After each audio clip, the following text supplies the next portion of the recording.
Magandang araw mga lods. Ayan, parang gagamba, nagtitraining mga lods. So pag-uusapan natin ngayon yung mga pwede at saka hindi pwede sa ating mga alaga mga lods. Let it, bang. Ayun no, pinagsangkis mga lods, may bulalo pa. Ayan mga lods, medyo na baka masira lang to, no, overlip na yung kaya pakain na muna natin sa natin, pero hindi bulok to mga lods. Siya wala lang kasi natatambakan ako ng ganito rito kaya minsan pinapakain ko sa sa ibon natin, hindi ko na nga lang kinukuhanan. Minsan nga mga lods, pa yan, may ubas pa yan kaya lang di alam ni Commander. Ngayon malalaman na niya kasi makikita niya. Minsan akala niya ako yung kumakain, pero pinapakain ko sa ating mga alaga mga lods. Kaya mga sosyal, mga natin, mga totally ang itatopic natin ngayon patungkol sa sa mga kabawalan, yung pwede at saka hindi pwede mga lods. Totally idudugtong ko tong video na to doon sa topic natin mga idol. Okay mga lods, umpisahan na natin ang ating topic.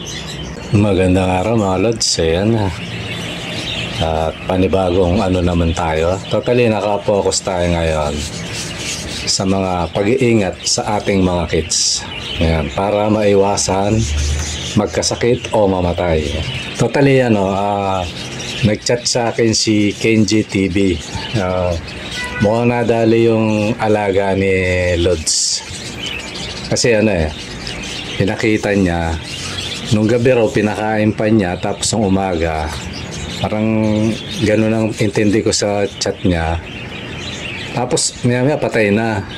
Ayun, mukhang yun pa yata yung yung kinuha niya rito dito sa aviary natin. Kamukha nung kamukha nung totally parang yun.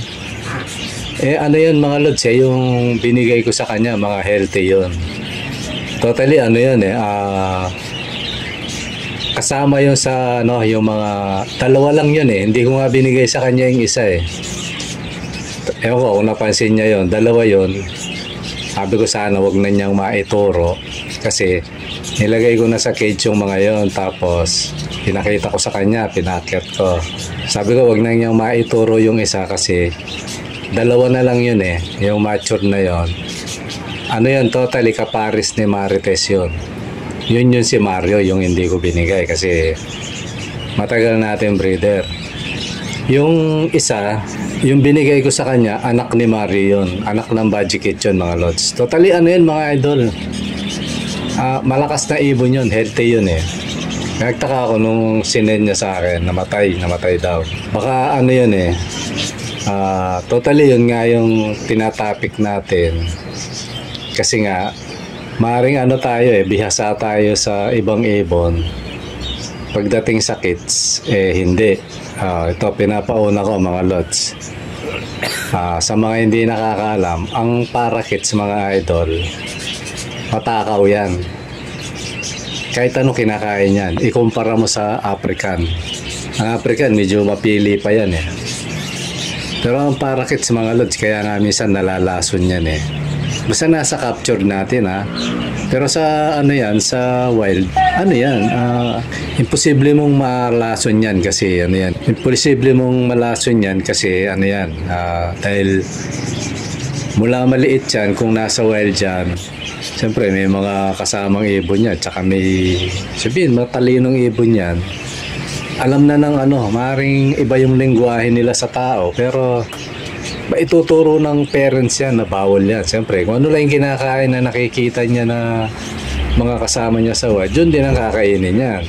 So, pag hindi kinakain ng mga kasama niyan, hindi niya kakainin yan. Natural yun. So, pag sa wild yan, alam ang gagawin. Pero mga lods, pag sa captured natin, hindi nila alam yun.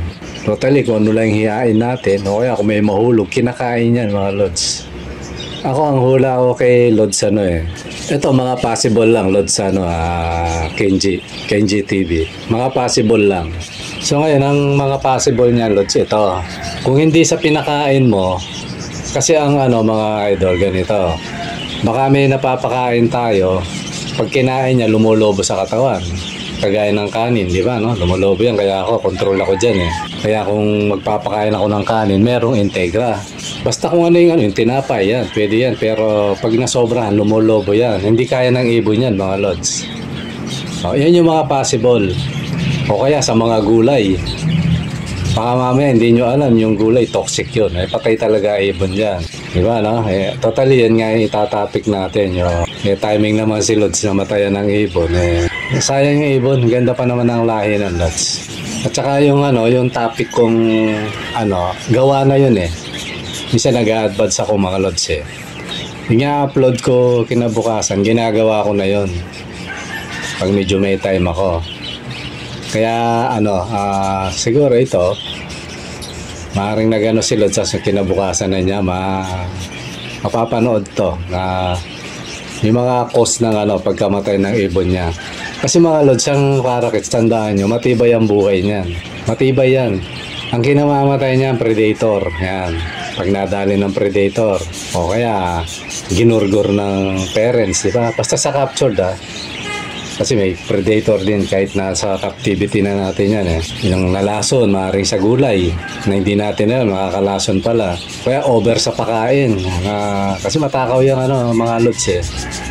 Baka nagaluhalo o may toxic ganon. O maaaring kasi yung sinen ni Lods, yung kulungan. Yun eh. Possible daanan ng daga, Kasi alaga ni Lods, African eh. Yung Africa, hindi masyadong matakaw yan eh. Pero ang parakeets, kahit kakainin yan, Lods. Kaya nga, mahilig mag-ngat-ngat yan eh. Kahit anong, mo dyan, ngat-ngatin niya. Yun yung mga possible na maaaring tae ng hayop, magaya ng daga, yan. At hindi yan, mga Lods. O kaya, nalason. Pero hinala ko parang toxic eh. Na-toxic yung mo, Lods eh. Kasi sa tayo ng daga, dahan-dahan yan eh. Hindi bigla. Pag toxic, kagaya ng lason nyo, kagaya nung naalala nyo yung natapunan ng yun, patay agad yung patay agad yung ibon. Kaya ko nga kung tinatanong ko si Idol kung open ba yan, sino ba nakakapasok, wala bang ibang tao. Sabi naman niya, siya lang. So possible sa mga nakain yan, mga Lods. Yun lang yan, sayang yung ibon ni Idol. Kakukuha lang, nadali na. Totally ewan ko lang sa dami ng kumuha sa akin, parang ikaw pa lang yung first time. Matured pa yung nadali sa'yo, Lods. Ikaw pa lang yung nag-report ng gano'n, nagsabi sa akin na na namatay ibon. Maring yan, Lods, nalason. Maring nakain niya toxic. Maring hindi natin alam, may napakain tayo na toxic sa kanya. Yun lang yung possible na biglang pagkamatay ng parakeets. Kasi matibay ang buhay niya, Lods. Hindi mo basta-basta mapapatay ng gano'n-gano'n lang yan. Kaya kung sa pagkain yan, hindi yan, baka nakakain ng toxic sa kanya. Yun lang yun, nalungkot tayo sa kaibon natin. Kumbaga hindi pa nagbe-breed nadali na. Wala naman ang gusto man niyang kumuha na uli, wala na. Kasi nung pumunta sa rito, walang matured na, mga Lods. Hindi ko naman pwedeng ibigay sa kanya si Mario, mga Idol. Ayun, sayang yung ibon ni Lods. So ayun, iwan na natin yun talagang ganun sa pag-iibon. Kasi pag hindi mo naranasan yan, hindi ka magiging mahusay kasi Ako, tataka nga ako, minsan biglang bubulag tayong ibon. At kayong cost niyan parang kanta yun kani-kanina lang. Parang gano'n naglalaro. Sabi nga, patay. Bagay yan, pag talagang mag-iibon ka at hilig mo yan, talagang yan ang tatahakin mo. Kasama yan. Kaya kailangan tanggapin natin yan, mga Lods. Kasi lahat naman ang mag-iibon dumadaan sa ganyan. Kasi yan yung nagiging ano natin, na experience natin sa pag-iibon. Hindi kasi po pwede mga lods na tagumpay ka kagad. Hindi. Kahit ako, nakikita nyo man na, di ba, no? Madalas nyo sabihin, ang gagaling ng mga breeder. Ano yun? Marami tayong pinagdaan ng disaster mga idol. At hanggang ngayon naman, nung nakaraan nga, di ba, yung sunod-sunod, ayoko na ang maalala yun eh. At saka hindi ko na binlog yun mga lods kasi baka manghina yung loob ng Itong huli ko na lang sinabi yun nung nakarang vlog dahil baka manghina yung loob ng mga bago nating ka-idol kasi hindi pa sila handa sa ganun eh. Pero sa totoo ito, maulit ko lang, na-vlog ko na to eh. Noong mga panahon na yun na talagang yan. Ayoko sanang banggitin kasi masamang bangungot sa akin to eh. Kaya kailangan ko sabihin. Panahon ng yun, mga umpisa ng July, August hanggang September yun. Mga lods. Itong taon na to. Sunod-sunod yun, lalo na yung August na yan. Grabe yung yan. Bure mo, nadadali ako ha. Parang talaga kilos ng hindi tama eh. Kumbaga sa masamang espiritu talaga mga lods eh. Saan ka nakakita ha? Araw-araw minsan 2 o 3 kits ang nahuhugot sa yung flying cage ko. Bro mo yun nagtataka ako paano nila nahuhugot, paano nangyayari yun. Talagang makikita mo yung parakeets wala ng paa, talagang walang paa, nahatak na isang bali na, wasak talaga hanggang hita. Ayun, nung natsamba-tsambahan ko mga lods magkakamag-anak na daga, talagang pinagtutulungan yung mga kids. Pag nahatak ng isa, ayan na, hangat-ngatin ng isa hanggang sa makuha yung hita. Minsan nga, yung inakay yun nakalusot siya. Yun, ang natira sa inakay, na lang, yung likod niya at saka ulo. Yung katawan, ubos talaga. Sabi ko, grabing to. Yun yung experience ko na inatake ako ng mga predator na yan na kakaiba. Napakapambihirang ulo lang talaga. Tsaka yung likod, alam mo yung likod lang talaga. Ubos talaga yung ubos yung katawan. Walang natira talaga. Kaya ulo na lang natira kasi hindi na lang mailabas kasi yung media for media lang. Yung screen. Kaya ganun. Yun? Talagang yung panahon na yun, puyat-puyat ako nun eh. Talagang di ba, pupuyat ako nun dahil nakaborol nga yung anak ko nun eh. Pag uuwi pa ako talagang may patay na ibon, ganyan. Kaya sabi ko, kumbaga sa mga experience, yun yung napakasamang experience sa akin mga lods. Kaya pag hindi natin naranasan yung ganyan na kaya ko na sana parang yung kalooban ko kaya lang kailangan nating para makaiwas din yung iba nating nataon lang na yung mga panahon na yan kumbaga sa salimuot ng buhay nakatapat ako ron talagang gusto kong kumbaga sa buwal talagang mabubuwal ka, kaya lang yun, hawa naman ng Diyos, hindi naman nakatayo pa rin tayo, hawa ng Diyos. Kaya yun mga lods, sa pag-iibon mararanasan mo yan kung hindi hindi ka matibay dyan, wala, tutumba ka, magwawala ka. Ako lang sabi, ito mabalik ko lang dure mo halos mahigit 50 ibon, halos maubos, ilan na lang yung natira. Tapos pa yun, puro mature na, tapos mga solid. Tsaka may may kausap ako ron mga idol. Dure mo hindi naman tayo naghahangad ng kita na malaki sa kaya lang yun, napakabihirang yun. Hindi ko nga binablog yun yung kausap ko na yun kasi nga dahil alam ko may namimingwit hindi ko binablog yun. Sabi ko, tsaka ako na i-vlog to kung so kita mo, dali lahat. Buti yung tao hindi pa nagbayad. Ganun yung mga pangyayari sa ibon na. Kaya kung kung malinitin ulo mo o wala kang pagtitiis, wala, madadali ka, magurumentado ka, maninisi ka. Ako nga talagang meron akong dapat sisihin, pero hindi na ako naninisi kasi wala man tayo mapapala doon mga lods. Gusot lang lalo. Nagusot ka na nga, lalo pang magugusot. Diba Kaya kumbaga sa labahin, labhan mo na lang uli. Parang ganun mga lods. Diba So ganun, patibayan lang. Kasi may panahon yan mga idol. Sabi nga sa Panahon niya, panahon ng bagyo, panahon ng tag-araw, panahon ng tag-ulan, kaya yung taglamig, di ba, no?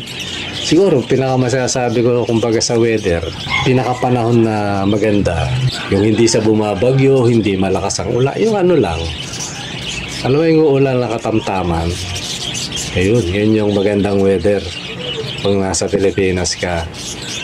Di ba, no? Masarap matulog. Kung bibiyay ka man, hindi ka masyadong kasi maganda. Mas malamig, di ba, no? Yan yung katamtama, kumbaga. Dadaan tayo sa gano'n, kumbaga sa panahon. Dadaan ka sa tagbagyo, tag-init. So, dadaan ka rin naman sa taglamig. Dadaan ka naman din sa magandang panahon, yung klima. Ganun ang pag-aalaga ng ibon. Kaya, huwag tayong manlumo sa ganyan. Totally, tatapik ko sana yung, di ba, maaaring susunod na panahon na lang. Yun nga, yung pag-iingat. Yung lahat ng kabawalan sana, ito na isusunod ko. Kaso, hindi umabot kay Idol, nadali yung niya. Kaya mo, yan, kaya lang, hinahanap mo kasi Lods, matured eh. Kasi, naintindihan ko naman si Idol kasi, pag kasi gusto mo makabuga agad eh. Yan, wala tayong matured mga Lods. Papartidahan na lang sana kita kung gusto mo ng ng yang, kaso matagal yun Lods. Siguro ang payo ko sa'yo, kung nagmamadali ka talagang makapagbuga, marami namang pwedeng breeder na mapagbilad mga Idol. So gano'n na lang mga Lods. So yun, iwan na natin yun ganun talaga. So ngayon, iabol natin tong tema natin kung kaya pa. Ngayon, pag hindi, di gawin natin part 2 yung totally si lagi nagtatanong. Yan, si naman to, si Mel Ordoña. So shoutout sa'yo Lods. Sabi niya, pwede ba Lods na araw-araw magpakain ng gulay sa ating mga kids? So kung diretsong salita, hindi. Pwede yung gulay, pero hindi pwedeng araw-araw. Madadali yung mo, Lods. Yung alaga mo, pagtataiyan. Pwede siguro, kung talagang mahilig kang magpakain ng gulay, 3 beses, 1 linggo. Pero hanggat maaari, 2 lang. Kasi may timing yan Ngayon, pwede naman yan, Lods, ganito gawin mo. Kung talagang mahilig kang magpakain ng gulay, konti-konti lang. Ako ginagawa ko minsan yan. Pag yung gusto kong paamuin ng ibon, talagang kapiraso lang. Kapirasong gulay lang. Hindi yung kagaya ng ginagawa kong volume. Talaga ilalatag ko marami. Pag yung volume 2 beses lang 1 linggo. Pero halimbawa, yung pakonti-konti, pwede yun. Parang patikim-tikim lang yun. Pwede yun. So, ganun yun, mga timplada. Totally, matutuklasan nyo yan kung mahilig kayo mag-explore, kagaya ko.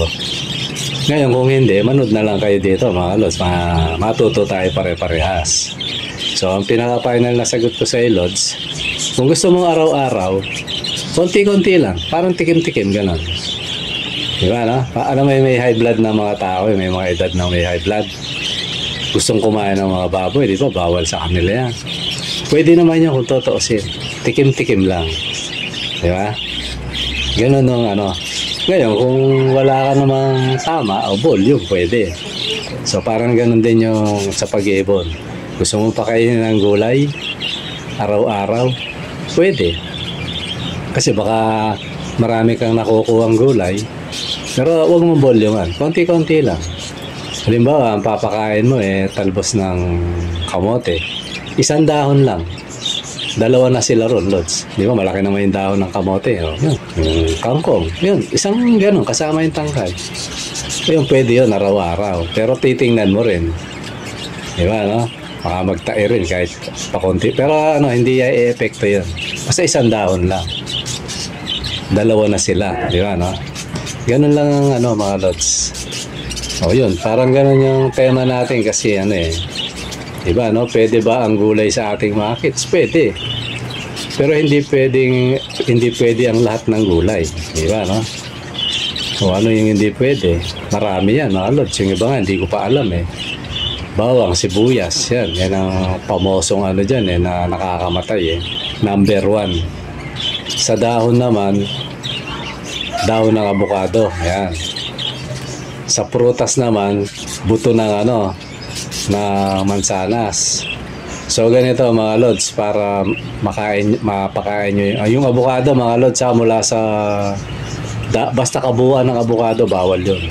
Ke sanga siya, ke tangkay, ke dahon, ke buto, ke laman o bunga, bawal yun.